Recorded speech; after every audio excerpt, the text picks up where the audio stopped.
Indonesia pada awal tahun 1990-an. Di atas permukaan, negeri ini tampak stabil. Ekonomi tumbuh, jalan-jalan dipenuhi kendaraan, dan bahkan proyek pembangunan berdiri di mana-mana. Tapi di balik itu semua ada kenyataan yang tak bisa ditutupi. Kebebasan dibatasi, suara dikontrol, dan bahkan politik dimonopoli. Orde Baru di bawah Presiden Soeharto menjalankan kekuasaan absolut. Semua partai diseragamkan, dikerdilkan, dan bahkan dipaksa tunduk. Hanya ada 3 partai politik yang diizinkan: Golkar, PPP, dan PDI. Tapi dari ketiganya hanya Golkar yang benar-benar punya kuasa. Yang lainnya hanyalah pelengkap demokrasi semu. Namun sesuatu mulai berubah pada tahun 1993. Dalam Kongres PDI di Surabaya muncul satu nama yang tak bisa diabaikan: Megawati Soekarno Putri, putri dari Presiden pertama Republik Indonesia. Terpilihnya Megawati sebagai Ketua Umum PDI bukan hanya sekadar hasil kongres biasa, tapi pertanda lahirnya harapan baru. Megawati dengan cepat menjadi simbol perlawanan dari otoritarianisme. Ia membawa suara baru, suara rakyat yang ingin punya pilihan, suara rakyat yang lelah dikekang. Tapi di mata penguasa, Megawati adalah ancaman. Ia tidak bisa dikendalikan. Ia populer, dan itu membuat kekuasaan menjadi gelisah. Tahun 1996, rezim Soeharto mulai menyusun langkah. Untuk menjegal Megawati, mereka mengatur Kongres Luar Biasa PDI di Medan. Dalam kongres itu, sosok lama yang dekat dengan penguasa, Suryadi, diangkat kembali sebagai ketua umum. Tapi sebagian besar kader PDI dan mayoritas rakyat yang mulai menaruh simpati pada Megawati menolak hasil kongres itu.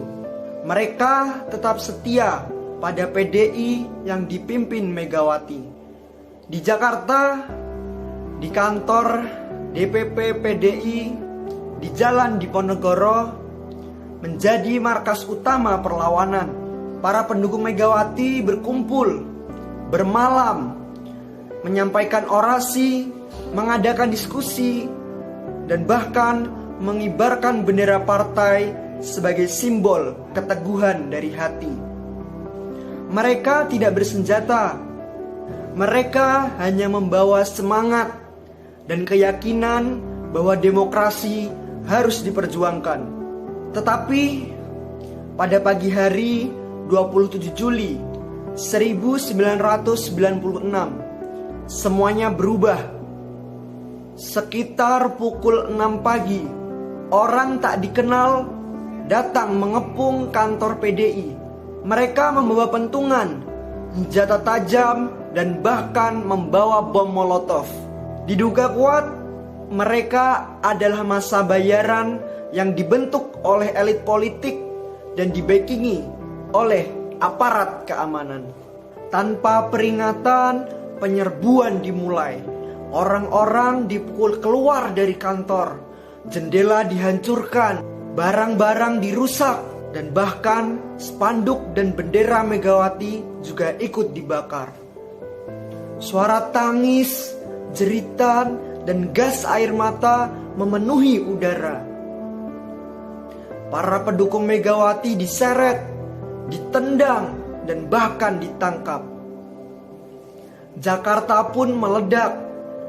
Kerusuhan meluas ke berbagai titik. Toko-toko dijarah, mobil dibakar, dan jalanan menjadi medan tempur. Tetapi pemerintah tidak mengendalikan situasi. Justru aparat turun tangan untuk menangkap para aktivis dan mahasiswa. Siapapun yang vokal akan dibungkam.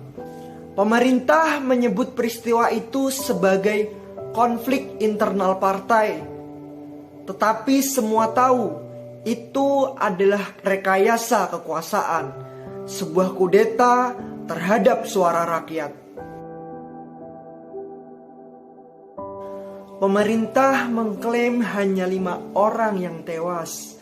Namun saksi dan keluarga korban menyebut puluhan hingga ratusan orang hilang, dianiaya, dan bahkan dipenjara tanpa proses hukum.